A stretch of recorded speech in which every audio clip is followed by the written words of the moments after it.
Amar lay. Oh. Yeah. Okay. I don't know if I can do that. Let me go back to the middle. Let me go back to Amalei Rav Yitzchak, Rav Nachman. Rav Yitzchak says to Rav Nachman, "Morning, my time in Layasi Mar LeBeikinishta. How come you didn't come to Shul to daven? Amalei Layachelna, I was weak, I wasn't able to. Amalei Lekam to Marasara, so you could gather into your house 10 to daven. Amalei Trichli Mills, that's hard for me.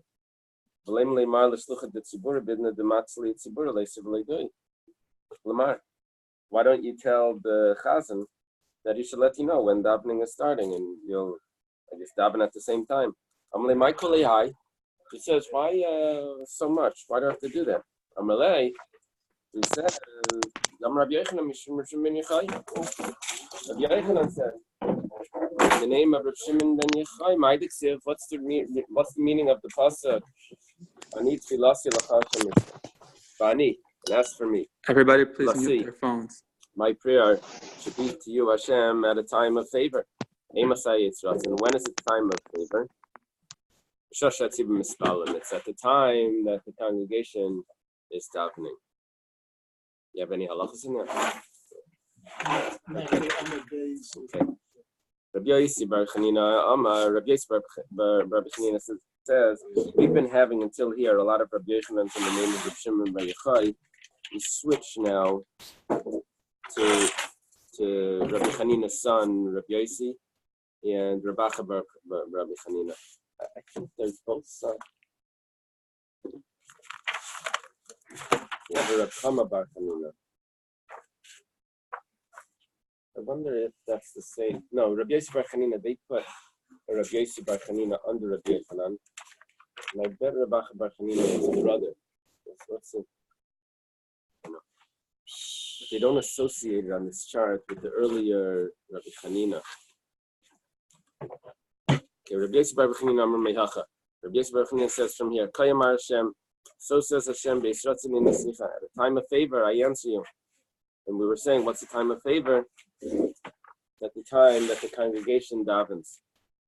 Ravacha bar Chanina Amar Mehacha. Ravacha bar Chanina says from this passage, Hein kel kaber v'layemas. This is a Almighty God, and he does not despise. The way the Gemara is learning it is Hein kel kaber layemas. He doesn't despise the mighty, which means the group, the congregation. The kam, I think, is moved in the drasha. Excuse me, what does kavir mean? I think mighty. Mighty. Uksiv. There's another pasuk. This is a popular pasuk in Hasidic. Pada b'shalom nafshi mikravli. He redeems my soul in peace from krav, is war, from battle. Ki barabim hayamadi, because a lot of people were with me. It's like a congregation. Tani nami hachi. It's also taught in a brayso. Rav Nassan says, Minayin shein hakadosh baruch hu mos b'tfilasin shel rabim. How do we know that Hashem does not despise the tefillah of the community? Shnemer hein kel kaber v'layemas. We think he does. That means that he listens to the prayer. He doesn't always have to listen to prayers. Like if the community is davening, he listens to the community prayer. And it's also written, Pada b'shalom nafshi mikravli. Maybe sometimes consider it nagging. It says, no, it's the community. It's not. It says that he redeems my soul in peace from the conflict, mikravli, from the battle. Now it explains. Amar HaKadosh Baruch Hu. Hashem says, Kala Isaac Batera, B'gmilas Chasadim, M'spal Matzibur. There's another girsa here. What's the other girsa? Umatzi B'beis HaKnesses is the other girsa. Anyone that's involved in Torah and Gmilas Chasadim. Now, Torah and Gmilas Chasadim is coming from the word Shalom. Pada B'Shalom, Shalom is Torah, and Gmilas Chasadim is Shalom, peace. And then we add in he davens with the congregation, or he's frequent in the shul. Malani love, I consider it kilopadani li v'livni b'bein umas. So there's a switch over here. Originally, the pasuk would have been talking about David HaMelech, Pada b'shalom nafshi. Now it's referring to Hashem. Pada b'shalom nafshi. Nafshi is referring to Hashem. Hashem is saying that you redeem me when you're Isaac Patayra Gnos Chasadim, and when you daven, you redeem me and my sons from the nations. Big statement. Amar Reish Lakish. You hear the other side of this now. Kol mishesh lebesek neses beirei. Anyone that has a shul in his city, but he doesn't go to that. What? No, he doesn't go to it to daven. So nikra shachinra. It's called a bad neighbor. Shenemar, as it says in the pasuk, Kayimar Hashem. So says Hashem, Akol Shcheni Aroim, Anogi Menach Lasher Hinchalti Esam Yes Yisrael. To all of the bad neighbors that touch my inheritance that I bequeath to my nation Israel. Now, I guess that what the Gemara is saying is that they touch, but they don't enter. I think that's what it means. They don't come into the shul. Maybe it means that they're so close, but they don't enter. They cause exile to him and to his sons. And I will remove them from the land, and the house of Yehuda I will remove from them. Amru le Rabbi Yochanan. Listen, just going into the sugar, it doesn't mean what it means. It means what it means. It sounds like the meaning. It doesn't go into daven. That's what it sounds like. But it doesn't say it exactly. They said to Rabbi Yochanan, Ikasabi beBavel. There are old people in Babylonia. So Tamar, he's surprised. How do people get old over there? Tamar, he says, so that I will lengthen your days in the days of your sons on the land. But not outside the land. No one should get old outside of the land of Israel. He was asking, how do you know that it's entered the shul? So it says over here, the evil neighbors touch my inheritance. So it says if they touch it, but they don't enter the house. Okay. So,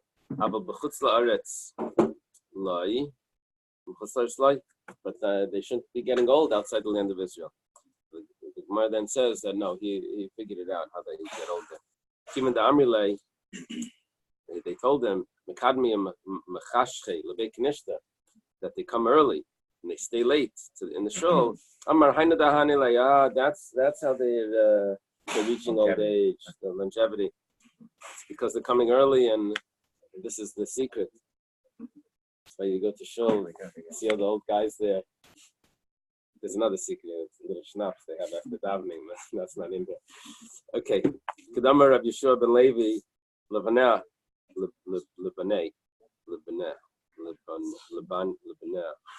What's the, how do you read that? Lebaneh.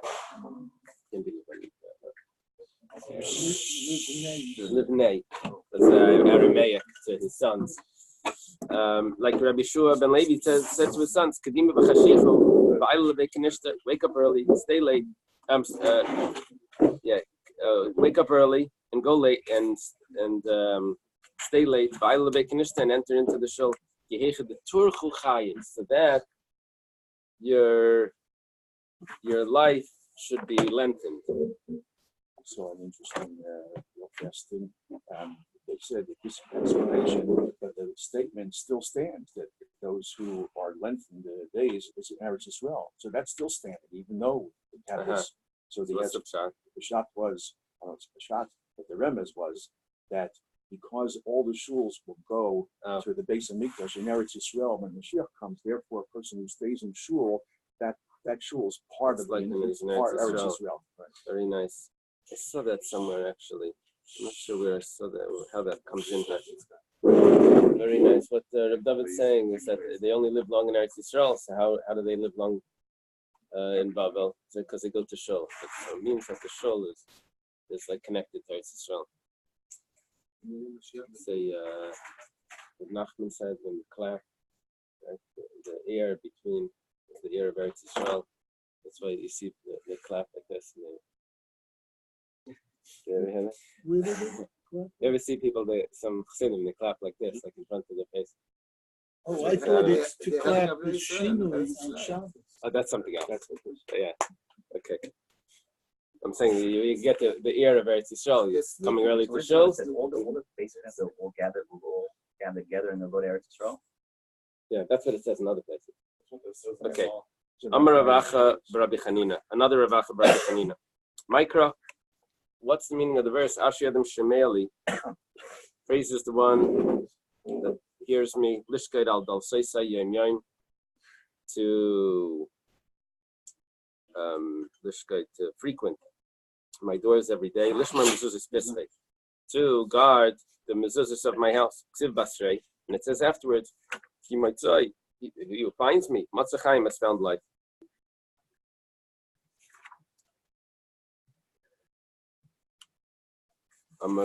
Okay, so that's saying that the source to live long is to come to shul early and to stay late at night.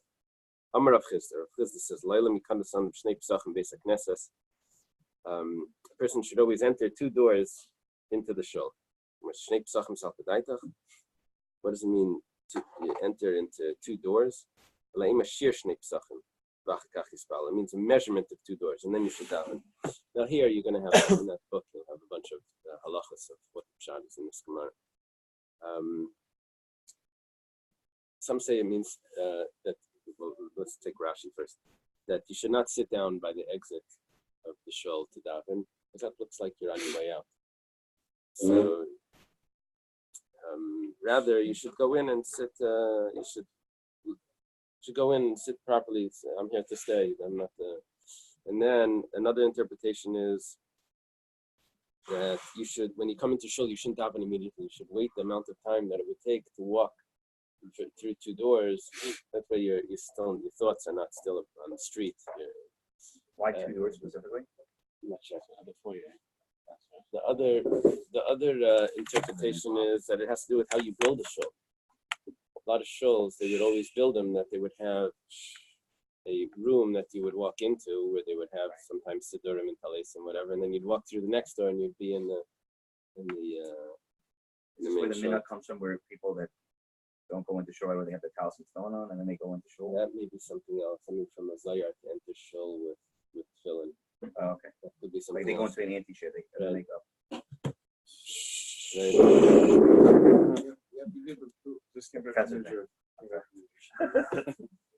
It says about building a shul that you have to speak. If you're going to build a shul, if anyone here wants to build a shul, you have to speak to Talmud Chacham how to build a shul. There's a lot of things that come out from different gemaras here, there, everywhere to put the doors, entrance, and windows, and things, all different things that it's trees.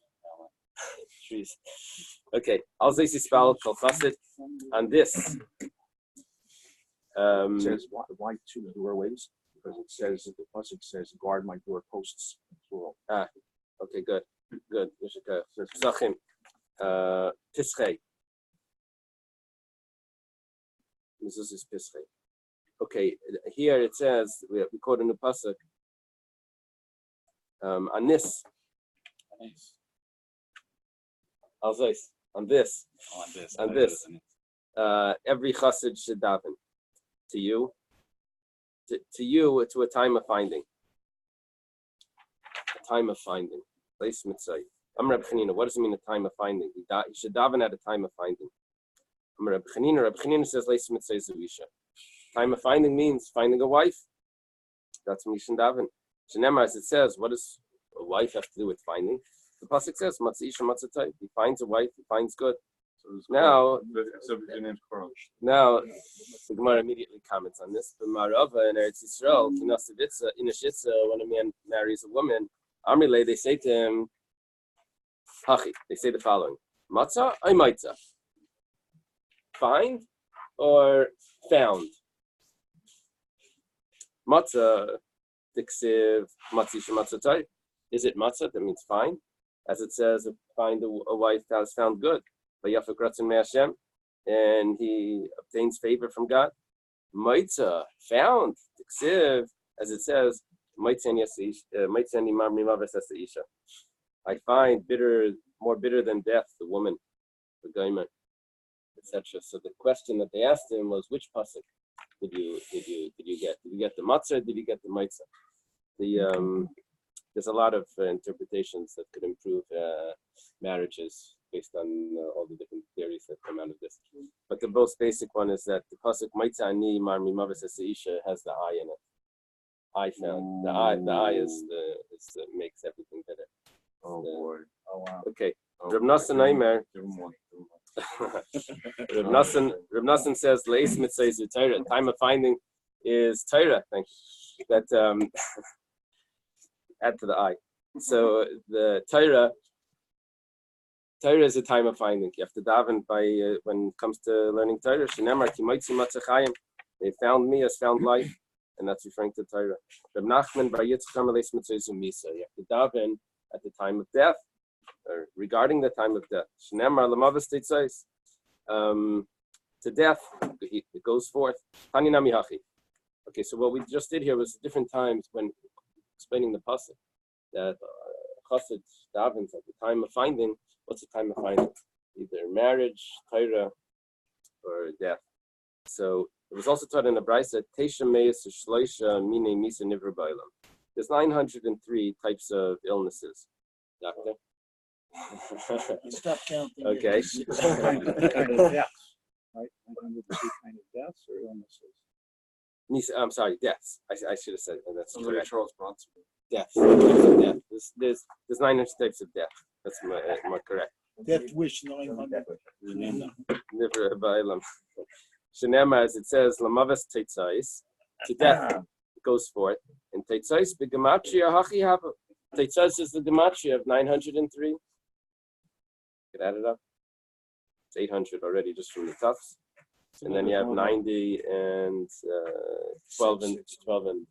Yeah, on Yom Kippur when we daven, we say the Al-Chetz. All the things that we've done. There's not, it doesn't seem like there's, and it's not death, right? Misa and all that stuff, but it seems like that's not representation there. We should have more. Are you suggesting to? No, I'm not. I don't know what I'm suggesting. It just seems like the Al-Chetz is not. Doesn't add up to that? Yeah. The Al-Chetz is You're right. summarizing. You don't know what you're suggesting. Is summarizing different types of things that we did wrong. It's not saying all the possible things that could happen. It's categories of possible things. Kasha Shabakulam, the worst of the deaths is Askara. Askara is a type of croup. What? Croup. Yeah. It's can't catch his breath. Diphtheria. Diphtheria, is that what they say? Yeah. Uh-huh. The croup is a kid's disease. Type, Usually just And someone told me the pshat over here. Actually, my wife told this to me. That the reason why this is the worst death is because you're concentrating the whole time on trying to fix it. You can't concentrate on anything else. And so therefore you can't do anything that could put things in order or whatever. You think like you can resolve it. Trying to catch the breath, and then the person died. So that's the worst. Otherwise, there would be someone's dying, but he can think he can do other things and put things in order. And last week's question. You don't get the Milo with that. The easiest of them is Nashika, is the death of kissing. Askara damya kichizra de gavava de amra, bigavava de amra de lacheri nashra.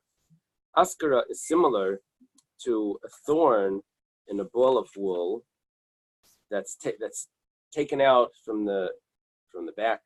I guess the thorn would tear the wool as it comes out. So that would be tough to get the thorn out. And that's askara. That means, I guess it's describing the pain. Bikadamri, and some say kipiture b'fiveshet. It's like a rope in the esophagus. But it's referring to a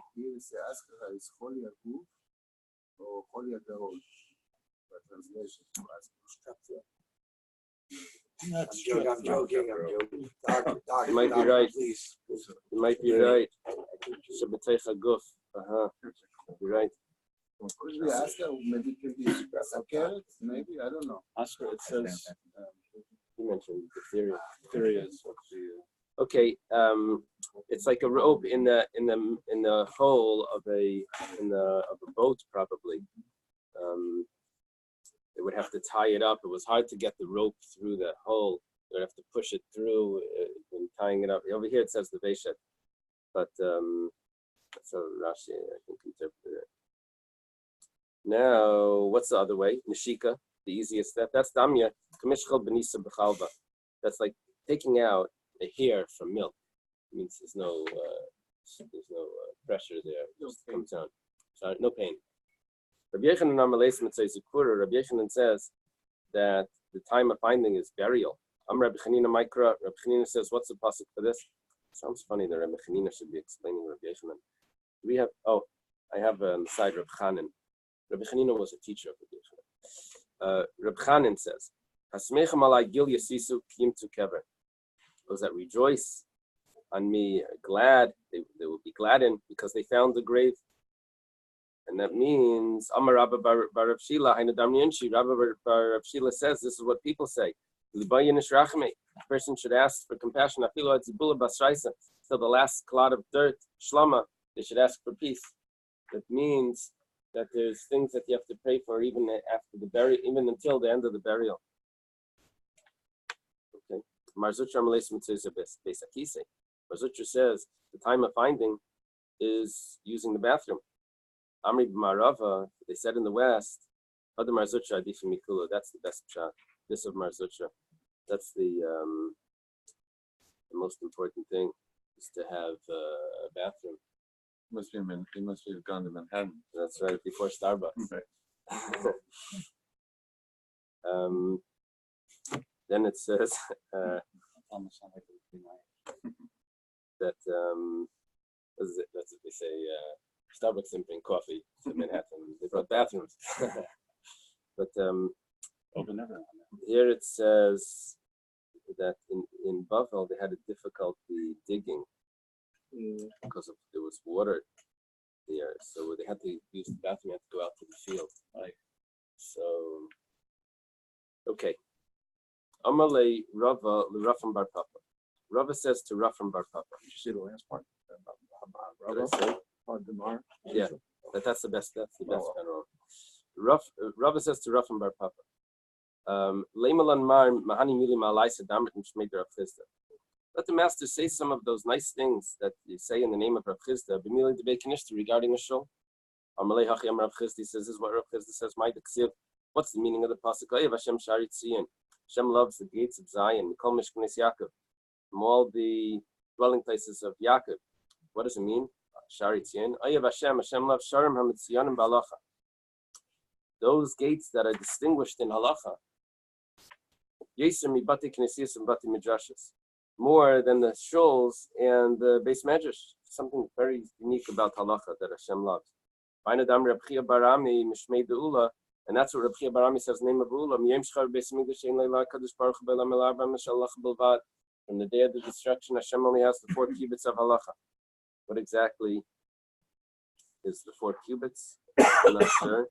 But in Chassidus, it's explained that the highest levels, the Ratzon Elyon, the what Hashem really wants, comes out. There's a lot of logic.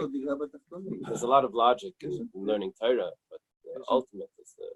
Isn't for almost considered the person's personal space? Yeah. So it's referring to.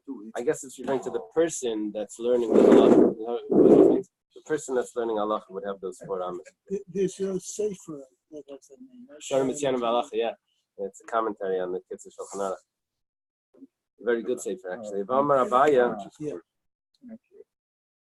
Abaya says, "Mereisha v'garisna b'goy beisa." I used to study in my house. But I would daven in the shul, basic nesses. Even the Shemana Levi Reb Chia Barami Mishmei De'ula. But once I heard what Reb Chia Barami says in the name of Ula,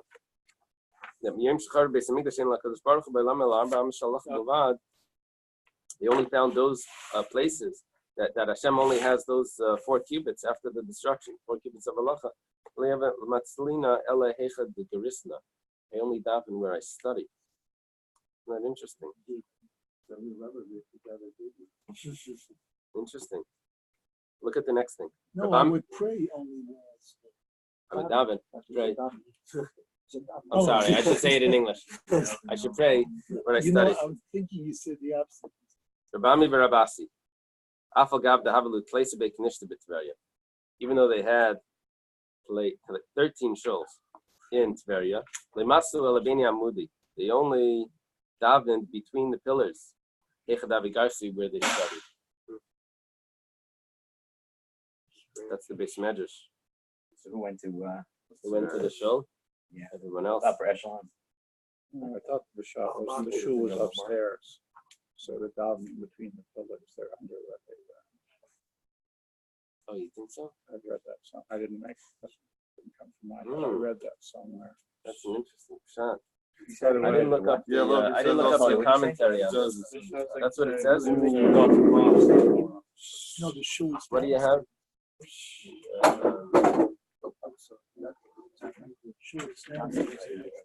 That's like he said again. Yeah. Between the pillars, the whole top of the shul. Right. Oh, there were pillars upon which the upper chamber of the study hall was built. By pointing out the exact spot in the study hall, the Gemara teaches not only would they pray in the study hall as opposed to praying in the synagogue, but they even carefully pray in the exact spot where they studied. I'm not sure. It sounds like they're staying where they study. They're not going into the show. No, it sounds like vertically they went down to where they studied, and in that spot is where they GPS is the same location. Yeah, I agree. I'm Reb Chia Bar Ami Mishmei Deula. Chia Bar Ami says, "Name of Gadol enemy Yigiyai." Greater is someone that enjoys his own efforts. Yosim Yir Shemayim, more than a Yir Shemayim, more than someone that's God fearing. Because when it comes to someone that's God fearing, it's written Asher Yashir Hashem. Praised is the one that fears God. But regarding someone that enjoys his own toil, his own work, the work of his hands that he eats, lucky and good for him, or praised and good for him. He's lucky or praised in this world, and it's good for you, for him, for you. In the world to come. However, someone that's God fearing, it doesn't say v'tayvlach. It only says that Ashrei, praised. So it's better to work and to enjoy the work of your hands than to be God fearing. The Bnei Yissaschar is a pshat over here that I saw. He says that sometimes there's a piece of meat that there was a shaila on it, and you go to the Rav. The Rav opens up a sefer and he looks. He says, "Yeah, it's okay." So the Yer Shemayim will say, "I'm not going to eat it." The Rav had to look inside, but there's probably a shaila on it. I'm not going to eat it. He says, "No. Gadol enemy Yigiyai. It's better to have something that you worked on than to be the Yer Shemayim and avoid it. You're supposed to eat it because what had that's where you elevate the sparks. That this needs such an elevation that there was a shaila on it and all of that, and the Rav says that it's kosher. So that means so there's times we have to go with the same insurance again. Yeah, so he said. So they actually there's two ways of viewing this. Some say, "Oh, there's a shaila machtrei," and this is another approach, an interesting approach. Well, now you might be worried that the brothers have to be makel. So Right. You might be worried about that. But he says, "No, Gadol enemy idea. He worked on it. I figured out how it's moved." Okay, it's not the Pashup shot here, but anyway. Amar Reb Chia Bar Ami Mishmei Deula. Reb Chia Bar Ami says the name of Ula. Several things already in this with this here. A person should always live near his teacher. Shimi ben Gera Kayam. This is interesting. As long as Shimi ben Gera was alive, this is yesterday's after. Shlomo didn't marry Baspari. The marriage of Shlomo to Baspari, although that was something that was necessary for whatever Shlomo Melech was doing, but there was also some bad things that came out of that. And Shimi had cursed David, and David didn't do anything to him. And then when David's passing away, he says, he tells Shlomo, figure out how to get rid of him. Because even though I promised I won't harm him, but you should figure out. And it turns out that Shimi was Shlomo's teacher. So after Shimi dies, what happened? Did he tell? No, who did he say? What did he tell him? She says to go to a. I think he sent him somewhere, and then he left. He sent him somewhere, and that's not enough Torah. It's after the Torah. Then he left the place, and then because he violated the rule, I think. He told him not Then he to killed leave him. Jerusalem, part of the area. Yeah. And he left. And he left. He left to check on something, and so he said, "Oh, he violated the rule," so he killed him. Donkey or something on his field. Right. But Tanya, but it's taught in the Brisa. Give her like kasha. But Tanya al yother. But there's another Brisa that says you shouldn't live in the place where your teacher lived. So it's like kasha. The kayafle, like kayafle. It depends if he listens to him. If he listens to him, then it's good. If he doesn't listen to him, then better not to be there and just violate. To just violate it, you'll be violating on purpose. Better not to show that, or actually, better to be a shogeg than to be amazed. Better not to know. Amar Rav Huna bar Yehuda, Amar Rav Menachem, Amar Mami. What does it mean? Those that forsake Hashem will perish. This is someone that leaves the Sefer Torah and walks out. Apparently, he walks out in the middle of Kriyas Torah. What's the dollar here? When it's open. The Bachat and Kishub Surah. Rabavo Nafet Ben Gavra Legavra. Rabavo, you know what Rabavo is? It's here on the chart. Rabavo is under Rabbi Yechanan. He would leave Ben Gavra Legavra. That's an expression that means between aliyahs. Gavra means a man, between men that we're reading. Boy Rav Papa. Papa asked him, Psuka Mahu. What about between Psukim? Teku. That's a question. Yeah, it could be that they had a targum. That they had so that would have slowed that down. It would be more clear what's weird. They still do a targum? In the middle. Rav Sheshes. Why would that be a question between Sukkot, like when you're leaving? Yeah. Sukkot, Sefer Torah is still open, right? Yeah. So unless there was a translation that they would do in between Sukkim, I'm not sure. Rav Sheshes I once heard Rabbi Marlow tell somebody not to walk off the fill up the way. That's something else. That's something else. Yeah, the Rosh. Yeah. Just the Rosh, right? You could take it for your own. Rav Sheshes Mahader Api Begaris. Rav Sheshes would turn around and he would learn. Amar Anan Bididan Vinu Bididu. He says us is our way and they is their way. This is a big question, this Rav Sheshes. What exactly this means halachically. Taisvus here discusses it. And it could be that it's Rav Sheshes is different because Terasa Yamnase, that's what Taisvus finishes off. Okay. Amar Rav Huna, we'll try to go a little further. So we're doing ours, which is Alpet. They're doing theirs, which is still the right. To be done, so that's how you want to learn it. So And I'm to be done, doing Torah study. How can I to be done with hours, and they are doing Tershah B'Ksav. Okay. It's interesting, it says he turns To the his side. face away, because what you just said about not taking tefillin, Right. so Not people in who do front. take tefillin will turn their back. And Right. then take tefillin. Yeah, what's Amar the- Amar Rav Huna bar Yehuda, Amar Rav Ami. Rav Huna bar Yehuda says the name of Rav Ami. Leilam Yashlam Adam Parshiyas of Matzibar. Person should always finish the parsha together with the community. That means whatever the weekly parshas, you should finish it. Shnayim Mikra V'Chatargam. Read twice in the Hebrew and once in the translation. Is this the sword? Yeah. Bafilo Ataris V'Divan. Even such a pasuk that has these words in it, which are places, or maybe they're Avodah Zaras, different things, different interpretations here of in Taisvus. Shekol HaMashlam Parshiyasiv Matzibur. Anyone that concludes the parsha together with the community, in other words, together with the weekly reading, Ma'arichem LaYamav V'Shnaisav will have longer days and years. That if he does this, some people want to translate this. They diminish it. They say, it takes me so long to do Shnai Mikra. So they tell them that, look, the amount of time that it takes you to do Shnai Mikra, that's not coming off the amount of years. That gets added on at the end. So you'll have the extra time. But here it sounds like it's a bracha that the person will live long if he does this. When is he supposed to do it? We'll see right now. Rabbi Barabaya Rabbi Barabaya would try to do the whole year on Erev Yom Kippur to catch up. And so I'll do it all later. So Tanale Chia Barav Midifti, Rav Chia Barav Midifti says,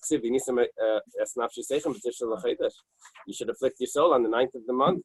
Erev in the evening. Do you afflict it in the 9th? So they fast on the 9th. You fast on the 10th.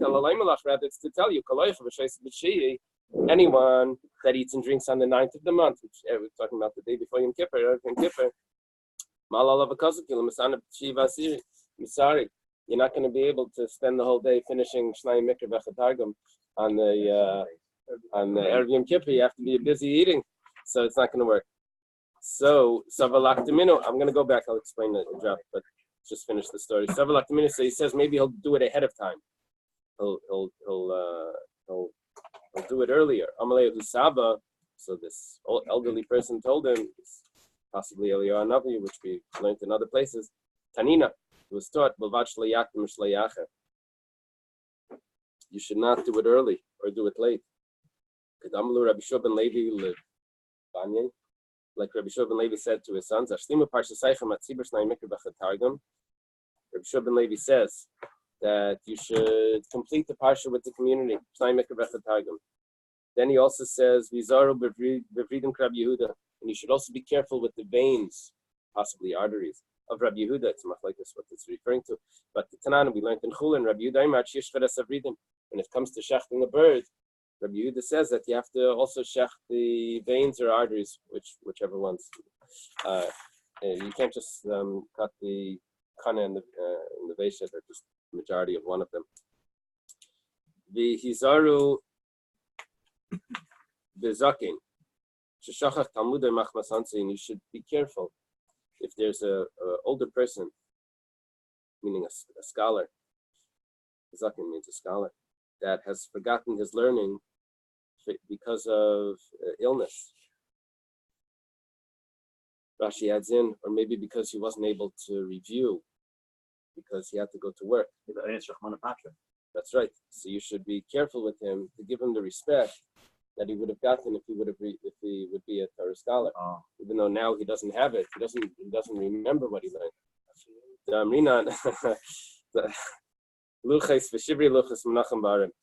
Look at the way that it describes it. It says the luchas and the broken luchas are in the Aron. The luchas refers to the Torah scholar. The broken luchas refers to the scholar that has forgotten his learning.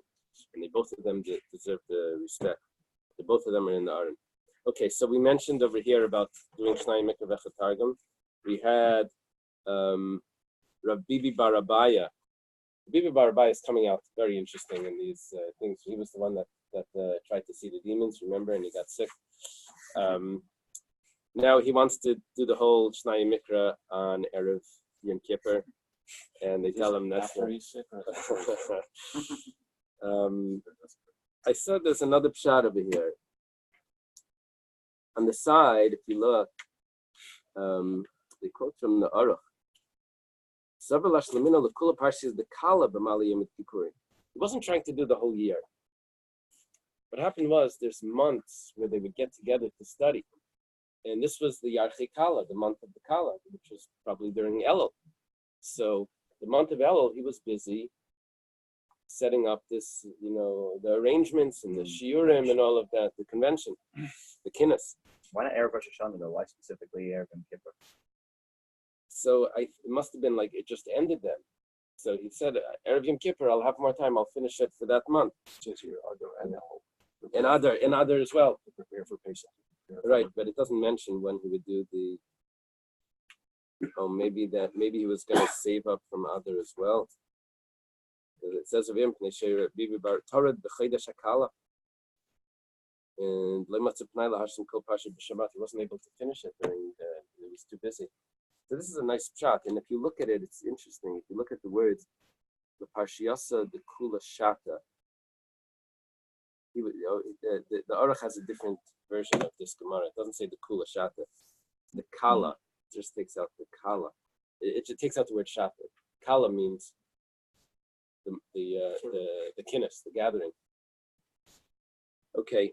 I heard that certain Rosh Hashiva does Shnai Mikveh Targum. He does it on Mitzvah Shabbos. He says, I don't know what's going to happen during the week. So he does the following week. He does it right away, Mitzvah Shabbos. Right. Yeah, he does it. It says not to, but it says not to. It says Torsha B'Ksav. You usually don't do it at night, unless, but maybe because of the Targum. It says Friday night. Yes, you're allowed to.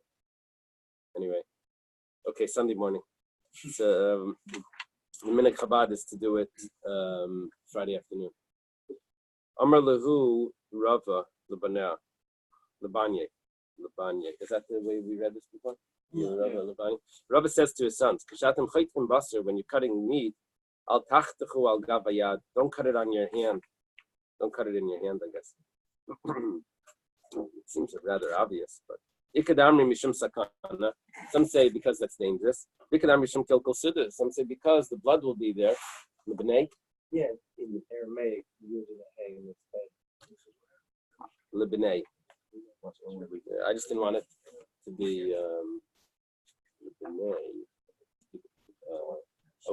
It's the plural. It's just plain plural. Lebnei. But that's B'nai, No, children no, it's of. not. No, it's It's B'nai double. with a double Yud. shade. Oh. Use It's hay, a double shade. It's different. It's double. Okay. It's Aramaic, Okay. like every yud in hay there. His sons. To Yes, his sons. exactly. So,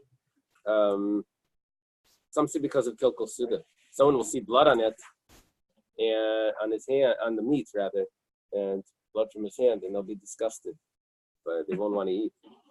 Don't sit on the bed. This is Rebbe telling his sons how to cut the meat. He also says, don't sit on the bed of an Aramis. Aramis is a non-Jewish woman. Actually, we had a cleaning lady once. Her name was Aramis. Really? I don't know how to. That's It great. looks so perfect.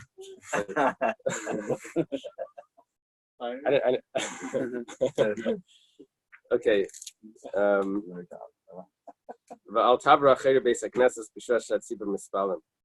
Also, don't walk behind the shul when people are davening. We'll see what that means in a moment. You get early on to be dressed as a merchant slave. Oh, that's right. No, that's right.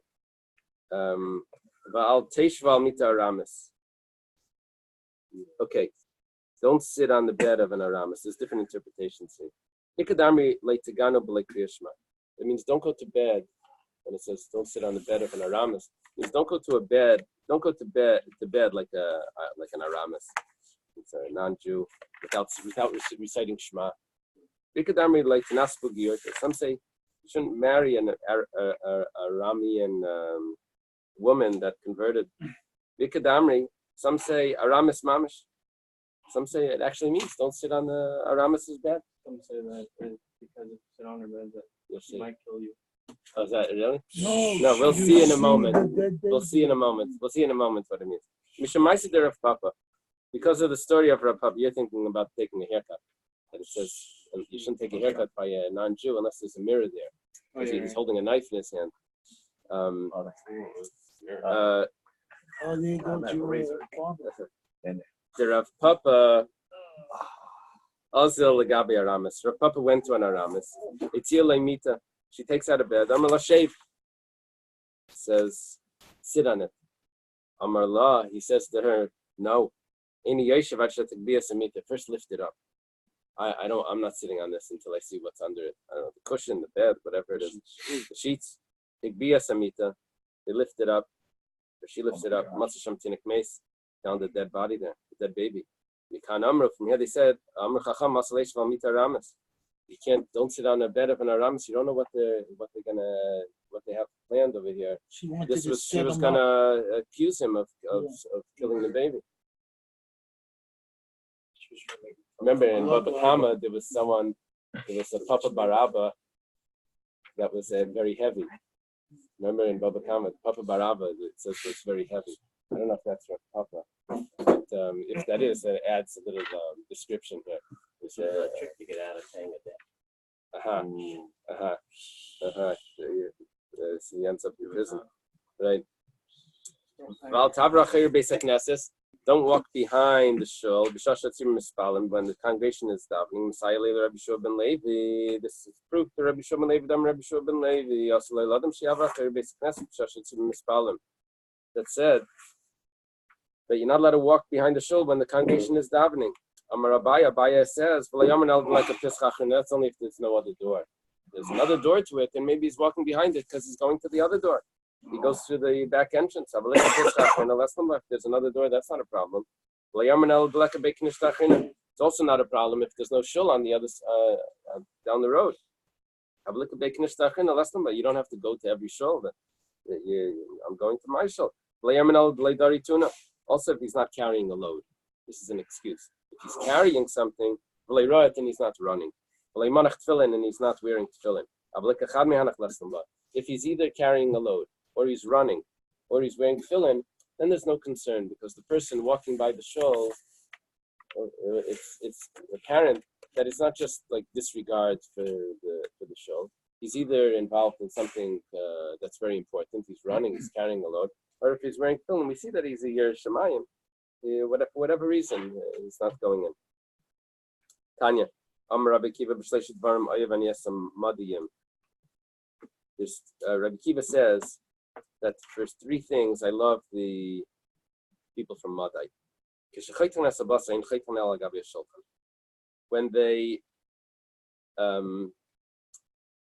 When they cut the meat, they only cut it on the table, not in the hands, like the Rebbe told his sons. When they kiss, they only kiss the back of the hand. That's how a lot of fathers do that. They kiss the hand. You can just imagine Rabbi Akiva. Everyone's coming to visit, 24,000 students, and everyone is kissing him. It's like just the back of the hand. This could be too much. So it's Rabbi Vadia. You see the videos. You can see he's always slapping them. Really? Whenever someone would visit him, they would say shalom, and he would hit me on the. He'd say, Alice, he's talking to you. He would. Anyway, that means he likes you. I love that. Right. And when they give counsel, things that are probably personal things that they're talking about, in Yaitsin al-Basada, they do it in the field, so no one should hear. Amar Vada Barava says, Mikra, what's the source for this? It says, V'yishlach Yaakov, V'yikra l'Rachel l'Leah, Sada al-Tzaynai. You find this even in the Parsha.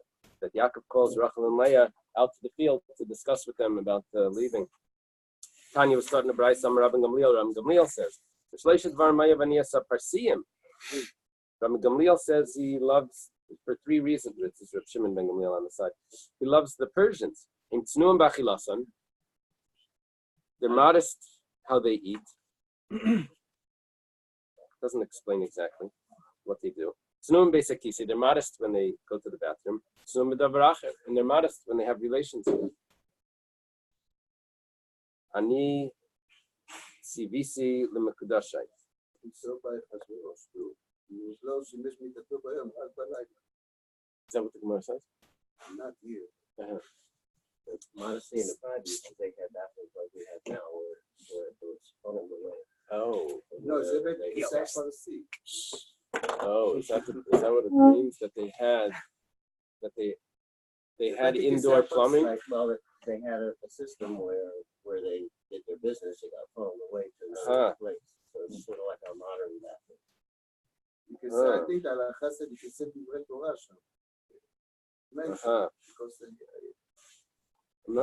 In Bavel, we learned that the bathrooms was an issue. Persia, is Persia Bavel? Hold on, we have an expert on Persia's Iran, bubbles, Iraq. Oh, okay. There we go. Okay. Ani tzivisi l'mekudashay. I commanded those that are sanctified. Tani Rav Yossi Ela Parsim Amekudashim L'Muzamanim L'Gehenim. These are the Persians that are like consecrated, that are designated to go to Gehenna. That's a little shift over there. First, they're being praised. That's any commentary on that from your? Yes. It says here, because they were sent by Hashem to carry out his mission of anger, and they will be sent to Gehenna. This is the Persians. Well, Median Cross are the ones who conquered Babel 50 years after the Jews were taken there. Right. That's why they're both here. So Babel, the Babylonians destroyed the Beis Hamikdash. The Persians conquered the Babylonians.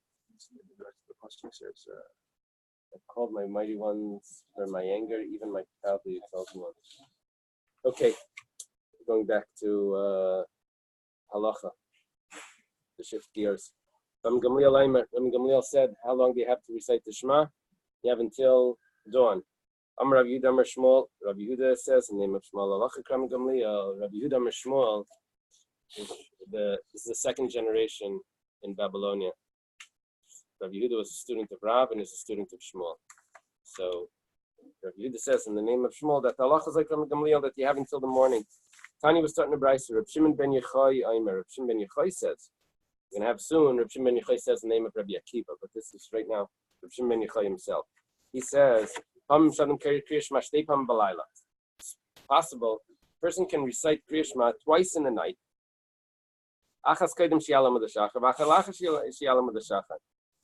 Once before dawn and once after dawn. The Gemara is going to discuss this, Yitzi, but it's calling after dawn, it's calling at night. So the Yotzibem Yedei Chavasai, and he fulfills his obligation, once of the morning and once of the night. The night would be the previous night. And he's reading one before dawn, one after dawn. The Gemara says, 1 second, this is self-contradictory. You said that he reads it twice at night. You see that after dawn it's called night. And then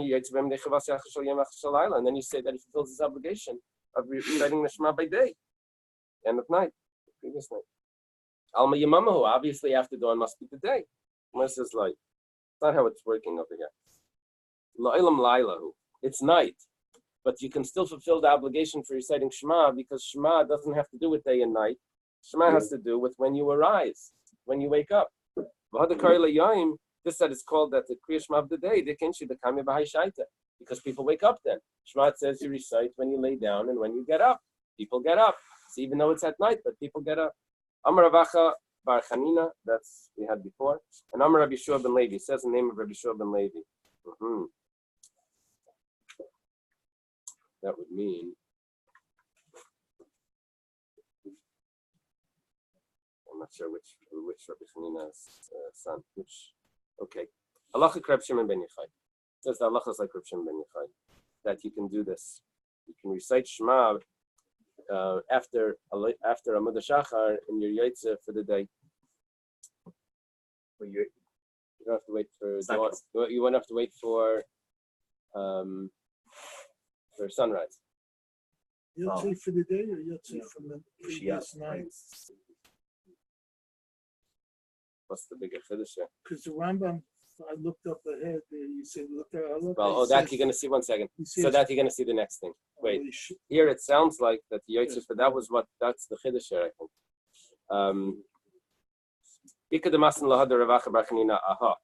There are those that say that the Ravacha Bar Chanina says it on this, which is the following. We'll see if this is going to switch things a little bit. The Tanya was taught in a brayso. Rabbi Akiva says name of Rabbi Akiva. Sometimes a person can say Shema twice by day. Once before sunrise and once after sunrise. This is a different story. And he can fulfill his obligation. That means he's fulfilling his obligation for the nighttime Shema after dawn, but before sunrise. Yes, it's contradicting the last thing. Hagu Fakasha. But first, let's do the self-contradictory. That it contradicted itself. He said that it's twice by day. That means it's day from dawn. Even before sunrise, it's day. And then it also says that you fulfill the obligation for the nighttime Shema, which is the previous night. That means the day would start at sunrise. So the Gemara says, like, it's not how it's working. Lailam Yimamahu, really, it's already day. From dawn. We're on top of tests. And this that it's called the night, because there are people that are still sleeping. Interesting. So it doesn't have to do, it's not determining if it's day or night. What it is telling us is that it's a time of sleeping. So you can be nighttime Shema until sunrise. Amar Ravacha Bar Chanina Amar Rabbi Shua ben Levi. Ravacha Bar Chanina says in the name of Rabbi Shua ben Levi, Lachuk Rabbi Shimon, Sham Rabbi Akiva, the Lachuk Rabbi Shimon that says the name of Rabbi Akiva, which is the second one that we just said. I don't know what people that work at night,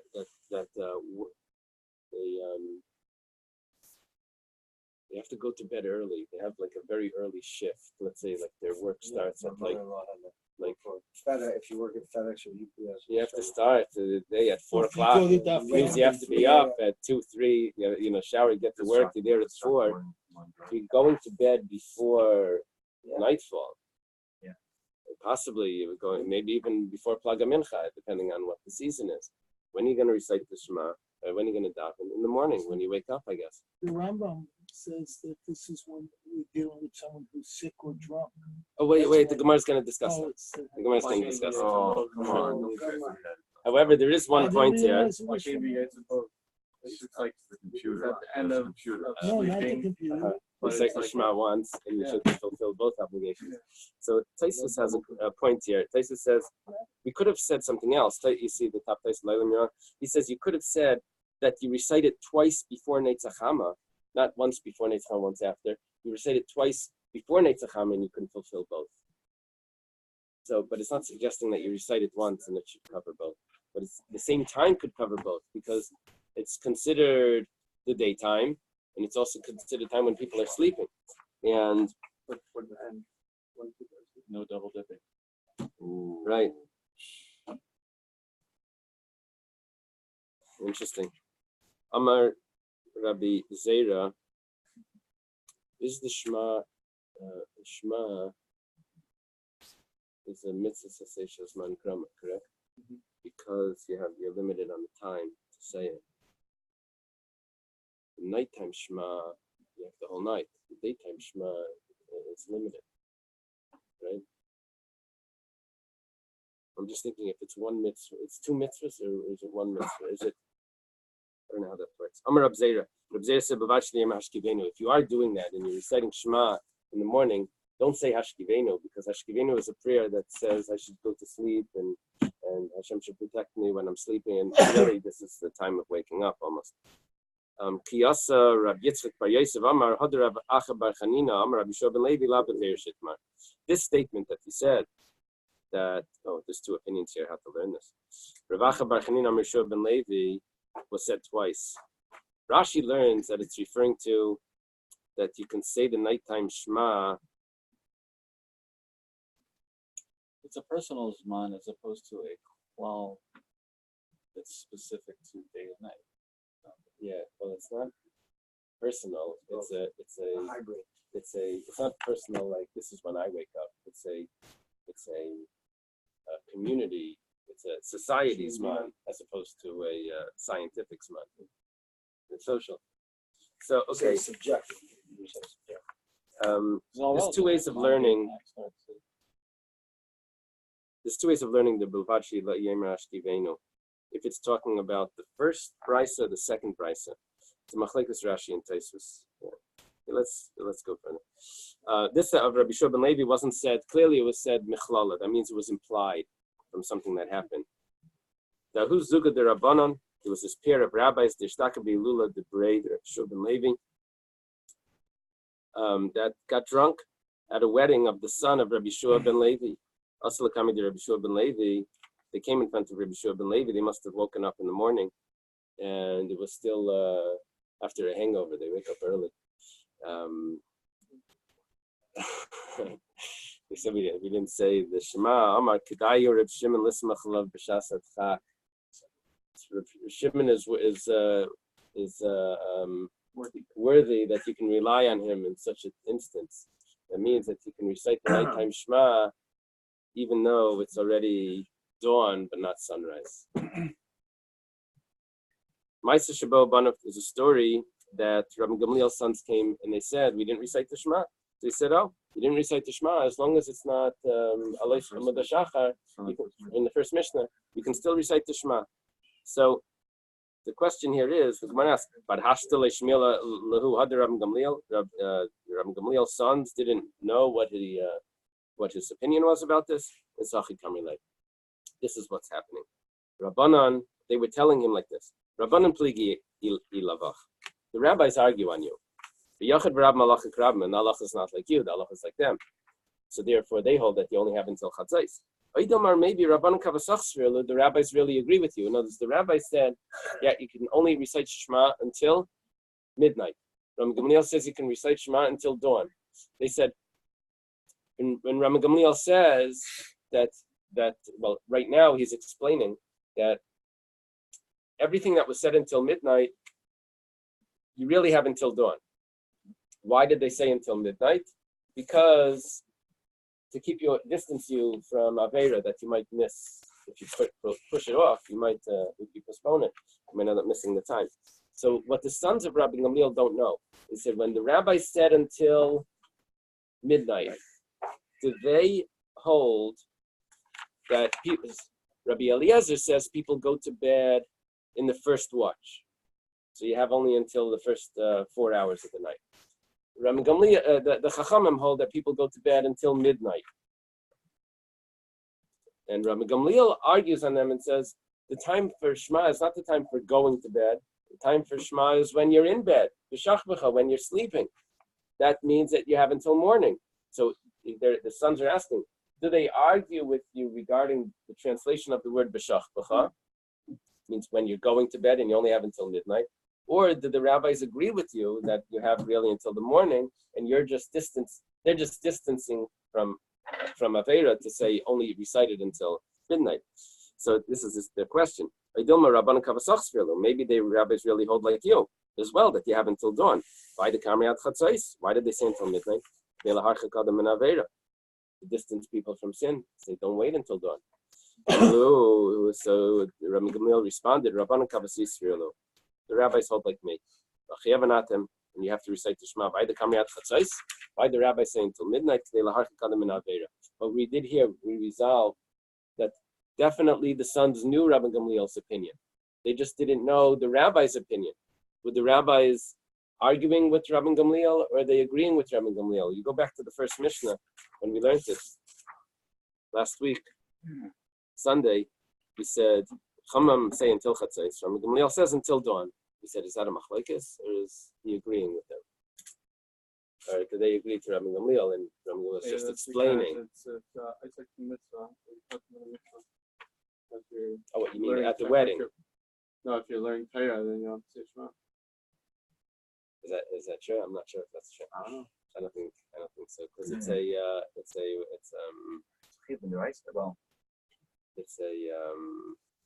mitzvah that isn't performed by other people. It's your own mitzvah.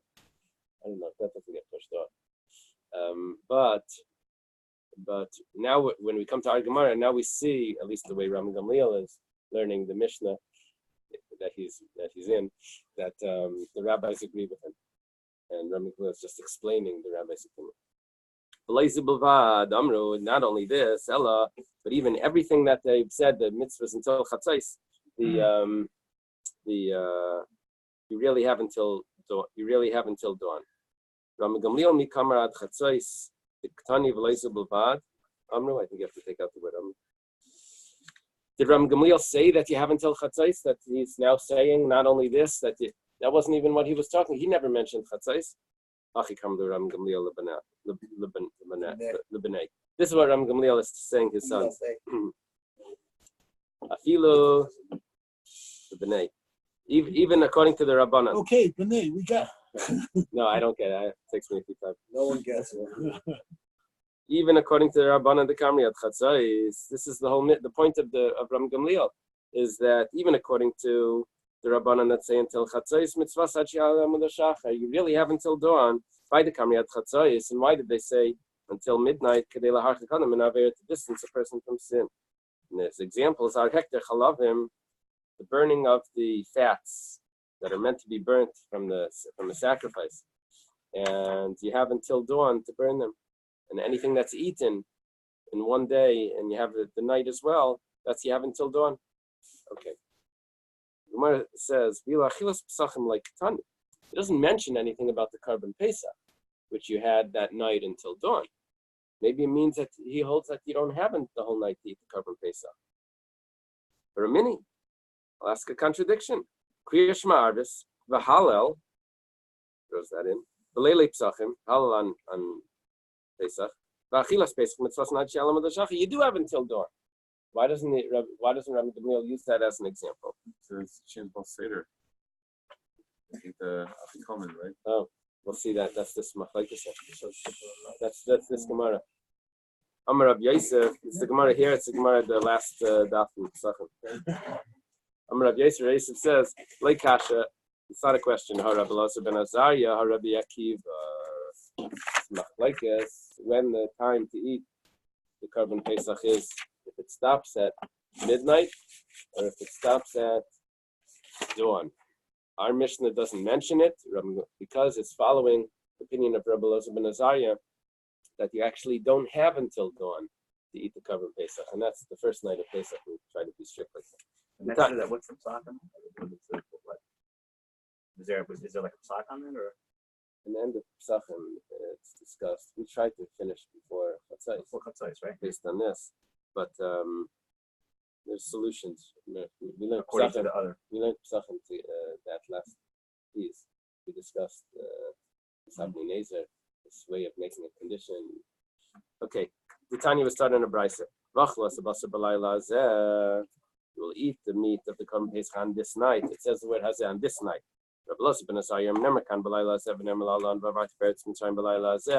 And it also says I will pass through Egypt on this night. Uses the word this into psukim.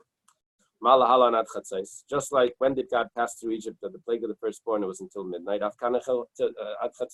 Also when it says balayla zeh, when it says when to eat the Karban Pesach, it's until midnight. It can't be exactly midnight, so you have until midnight, right? Because you can't eat it all the way. It's just swallow it down at midnight. Before midnight, it's in your mouth, and after midnight, it's down your throat.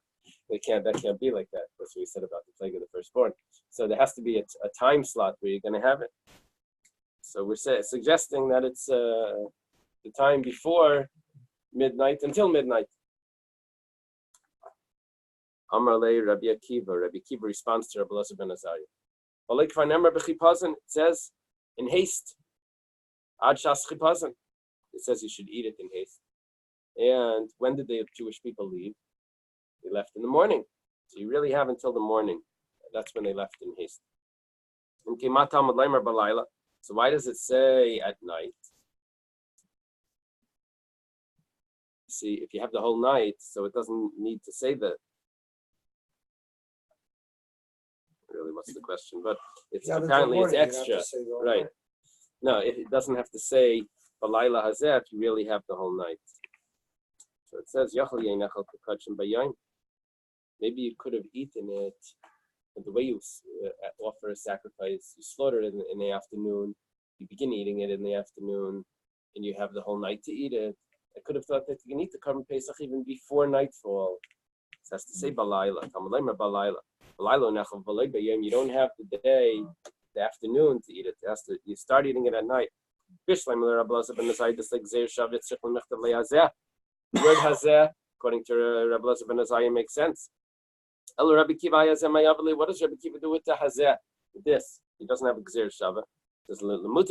You don't have a second night. Who does? So that's what it's coming to tell us. Could have entered your mind because Pesach is a sacrifice which is of lesser holiness. Ushlamim kachim kalim, and shlamim is also the same type of karban, kachim kalim. How does a shlamim work? A peace offering. Just like a peace offering, you have 2 days and 1 night. That means you have the night in between the 2 days to eat the carbon shlamim. Af Pesach, also Pesach, you should have something similar to that. You should have shtei leilas, b'makam beis yamin. You should have 2 nights. When you started at night, you have the following day and the following night. So it says this night. You only have 1 night to eat it, not a second night. Rabbi Elazar ben Azariah, how does he know that?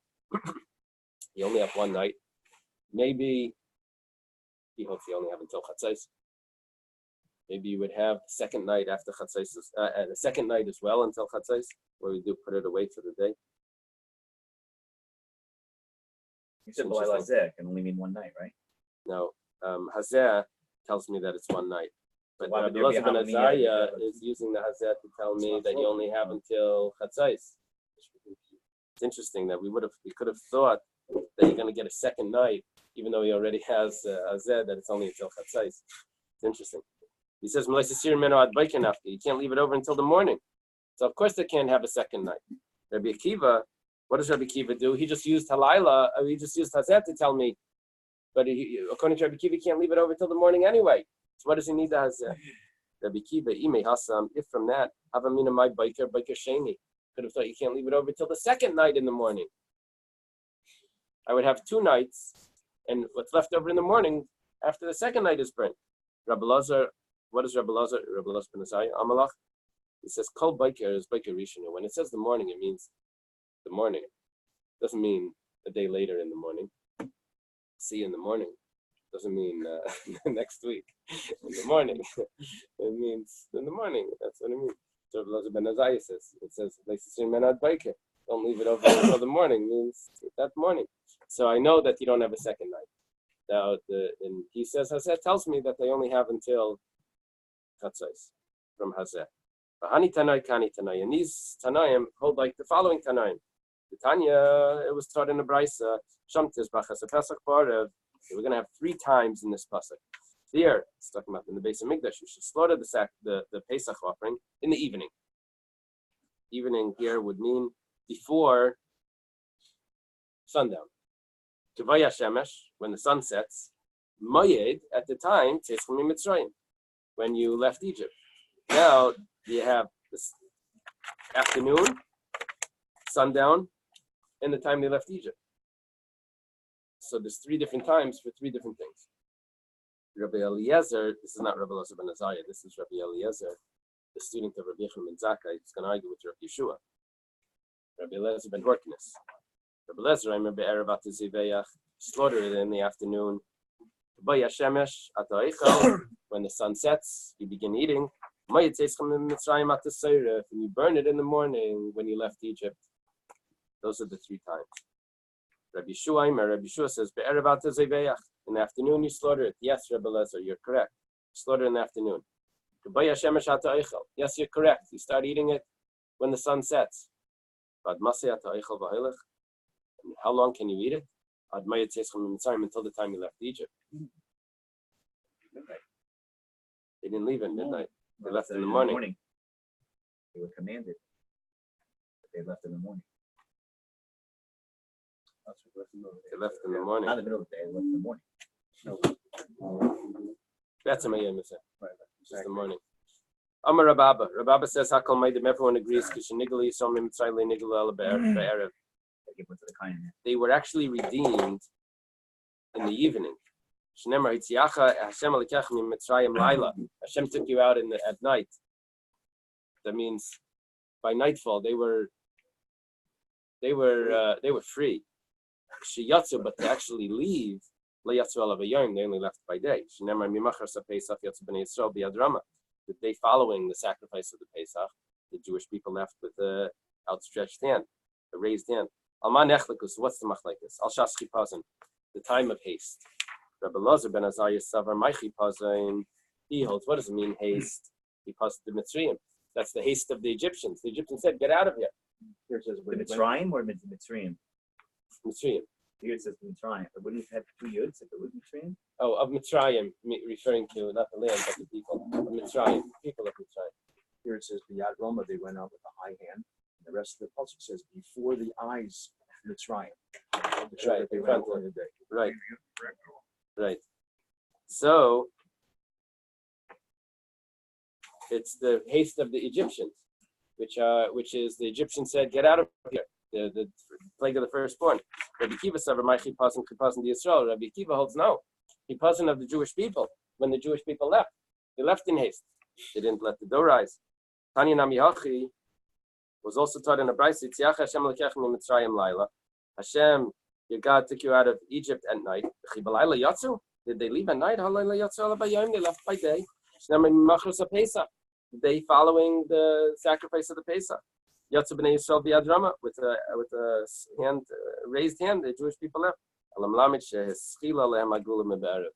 The redemption began in the evening. Now we continue discussing the Exodus. Speak to the people and tell them that they should ask of their Egyptian neighbors silver vessels and gold vessels. Amri Debei Rabbi Yanai, the yeshiva of Rabbi Yanai was a teacher of Rabbi Yochanan. His yeshiva talked like this: Ein na ela lashon bakasha. Usually na could mean now, like in English. Na could mean now, but the Gemara says that na means please. So God is requesting. Amalei HaKadosh Baruch Hu LaMoshe. The bakasha mincha. Hashem is telling Moshe, I'm asking of you. Lech amar lehem liyisrael. Go and tell the Jewish people. The bakasha mimchem. I was requesting from you. Shalom miMitzrayim klei kesef klei zav. Ask of the Egyptians silver vessels and gold vessels. I'm not saying borrow, because then borrow is in Mishnah Hebrew shal is borrow, but it doesn't have to be that. It could mean just ask, because we never returned it. Shalay Yaimar Eisi Tzaddik, because that Tzaddik shouldn't say Va'avadim some Kimbehem. Because they would be afraid to take the silver and gold. Well, you're going to see in a moment What's the difference between tzivui and like? No, means please. Versus commanding you to tell them. Is there a difference? Like, in other words. Well, we'll finish the Gemara. You'll see what's going. Va'avadim v'inu kayam behem. Avraham Avinu would say that you gave me this promise, or this that my descendants are going to be slaves, and then they're going to go out with all this great wealth. He did the first part, but he didn't fulfill the second part. He only did the bad part, that he enslaved them, and they didn't go out with this great wealth. Amrulai. So the Jewish people tell to Moshe, at least let's just get out of here. Why are you making us crazy? We have to start asking for more. Let's go. Mashal Adam. Right. There's a example of a person. He's in prison. People were saying, they said to him, that must be how it is. The people were telling him, tomorrow they're going to take you out. And you're going to get a lot of money. And he says to them, he says, please, get me out of here today. I don't need the money. I just want to go. So that's what we follow. The Jewish people have to be begged that you should work on getting the money out of Egypt, because they just want to get out of there. It says Vayashilam, and he gave them the Jewish people what they requested. This means that it was against their will. Against whose will? Some say it's against the will of the Egyptians.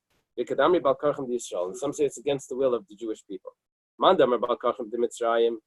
do you know it's against the will of the Egyptians? Except there's a pasuk, and of us bias, that the dweller of the house, the Chalik Shalom, divides the spoil. Now, the fact that it calls it spoils means that it was taken against their will. That's what spoils are. It's taken against the will. It wasn't given to them. How could it be against the will of the Jewish people that they get wealthy? It's too heavy. And they're carrying it. Yeah, they want to, maybe more, you still have to deal with it. Baggages and putting it on. And okay. But you're not the West Mitzrayim.